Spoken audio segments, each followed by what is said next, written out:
Got a question here from Jessica. Jessica writes in to ask, since CDE, the common desktop environment, is still being developed, kind of, why not use CDE on a netbook or something as a test to see if the original stuff can still be used on modern hardware with modern applications? You seem to enjoy tinkering with old things. Guilty. And this seems right up your alley. Thank you, Jessica. I do like tinkering with old things, in part because I am aging a bit myself, it feels like. So CDE, the Common Desktop Environment, has been around for about 700 years. It is a very old desktop environment, and it is delightful. I used to use CDE on HPUX workstations. This was actually my first job out of high school. I worked for Hewlett-Packard supporting really just at that point, this was in the 90s, and these machines were already aging quite a lot. I used to work on old HPUX workstations, and it was so much fun, and they used the common desktop environment there, and I love it. I love CDE. It is so excellent. It is light, it is simple, it has that look like someone thought, I'm going to make an old looking desktop environment using like really simplistic pixel art, but it's still going to look kind of cool and kind of unique. And like that's what CDE is. It's great. It doesn't really have a whole lot to it visually. You've got your standard, window borders and buttons and everything, and you've got this little floating panel. It's not quite a dock. It's just this little widget that just floats around. And on that widget, you can have things pinned onto it to launch things. But typically, it's got, a row of a couple buttons on two different sides, and then it's got some virtual desktop buttons, and you can open up file managers and whatnot that way. It's really straightforward and simple, and the simplicity of it is so delightful to use. And Jessica's totally right. You can get CDE up and running on most major distributions nowadays. Just search for CDE Linux on any search engine. It'll direct you to, there's a SourceForge page, and there's a number of questions asked on the various question asking websites where people are looking to do the same thing. And most people will give responses that are like, well, just go look, because very few people actually do it. So most people don't actually know how to do it. It's very, very straightforward, though. The builds are available for modern versions of Debian and Ubuntu and all sorts of stuff. It's fantastic. And she's right. Jessica's totally right. It's so lightweight. It is so fast. And if you're wondering, can I use this with my current applications? Yes. Yes, you absolutely can. There are certain things that are not going to work quite right.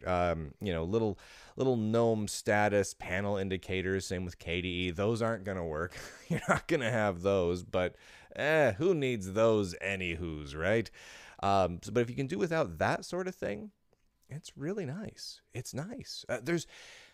It kind of makes you think. And I recommend everyone, if you've got a spare virtual machine or like a spare netbook or something like that to try this out on, set it up. That way you don't risk hosing up your main system. But all right, what the heck? Go full Thunderdome. Put CDE on your main rig and try it. And try living in it just for like a day or two, right? You don't have to go crazy. You don't have to, spend 30 days in some sort of crazy challenge in CDE. But try it and note how little is actually missing. It's kind of amazing how much we have nowadays that existed 20, 30 plus years ago remarkably well. You can open up an application, you resize and move around your windows, you tile windows however you want, put them in whatever order you want. You have something to launch the windows. You have a file manager. I mean, what more really is there? You have virtual desktops. I don't know what else you really need. Like, as cool as like GNOME Shell is, hit the super key and whoop and sloop and things fly out and go shoink, and that's fantastic. I love that. That's whiz bang extraordinaire. That is delightful. And yes, for new users, that's those sort of functionality, like in the GNOME Shell, where you hit the super key and you get the list of applications as like an icon grid. which is very, cell phony, very Android and iOS-y, right? But it makes those applications very discoverable. So that's a cool feature to have for people who maybe need to discover things. But if you are already knowing what's on your system, if you're a system administrator, a pro Linux user, just a longtime tinkerer, developer, you already know what application you want to run. You don't need to bring up a giant grid of icons and go, which pretty icon am I going to use? No, you don't need any of that stuff. What you need is, I don't know, maybe a contextual menu that lists your icons, or maybe just a little panel down here where you can pop it open and launch an application from, or heck, just open up a terminal and launch it that way. You're going to be able to do all that stuff just fine. And if that's the type of person you are, CDE is more than enough to really productively and effectively work.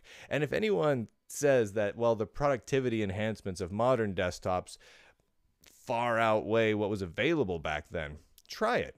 I really do challenge you to try it. Don't think about what it used to be like and rose-colored glasses or brown-colored glasses or whatever colored glasses you have. Try it. Literally try it. Try CDE and see how it goes. It really works great. She's right. Put it on low-end hardware. It runs beautifully, wonderfully well. It is so perfectly suited to low-end hardware. I can't recommend it for that sort of thing enough. Extremely low memory resources, extremely low CPU usage, extremely low, and it doesn't even take up that much space on your drive. I mean, these things it is tiny.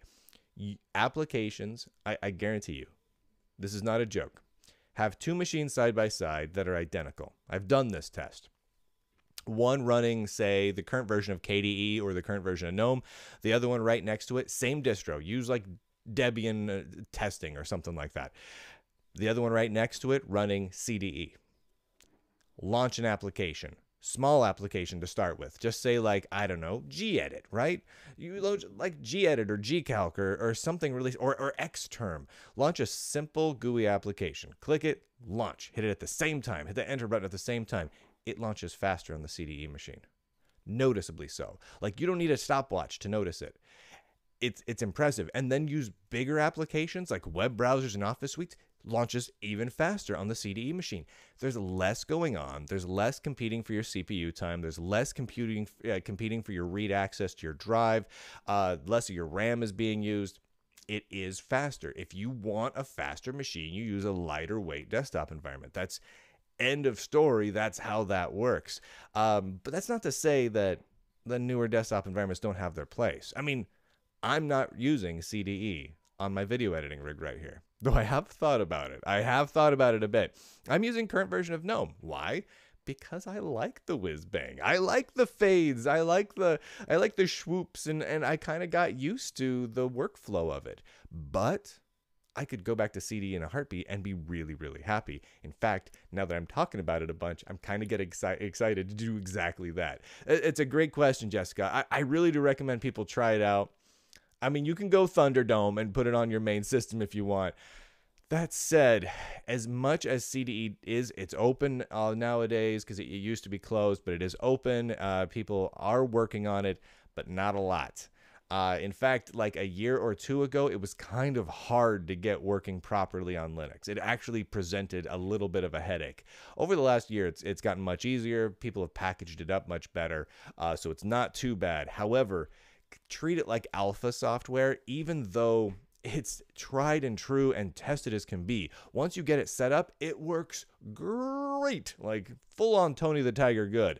But getting it set up is the hard part. It probably won't go wrong, but, I don't know. Try it in a VM first.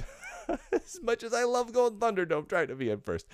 Thank you, Jessica. That was a fantastic question. And yeah, there are other lightweight desktop environments and window managers that are also truly phenomenal. But CDE has a special place in my heart. It looks and acts a lot like the OS2 presentation manager from OS2 Warp, like Warp 3, before pre-Warp 4, because Warp 4 kind of went more for a Windows 95 thing, kind of like KDE did.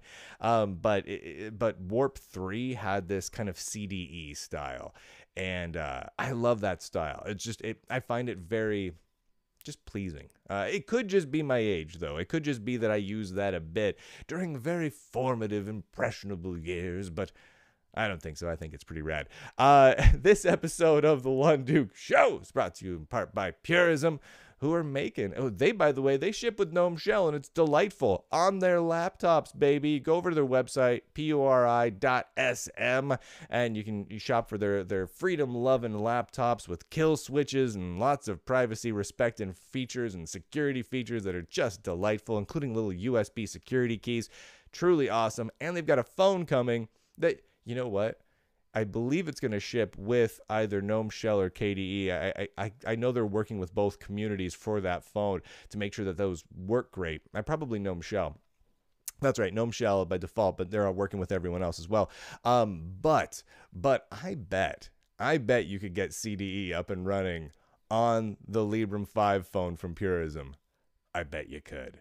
I'm going to talk to him about that because, I mean, I don't see why not. It's running a full-on Linux distribution. It's a Debian-based Linux distribution under the hood on a phone. CDE on a phone. There's so much wrong, but so much right with that. I need to find out more. And if you want to find out more about this show, go to lunduke.com. There's RSS feeds, and there's links where you can donate to the show, contribute to the show. You can go over to Linux Journal and read my writings with my wordinations, all right there in Linux Journal. You can subscribe to Linux Journal. It's absolutely fantastic. You can go to YouTube. You can go to LBRY. You can get this show a whole heap and helping of different ways, and it's delightful every single way. I'll see you guys later.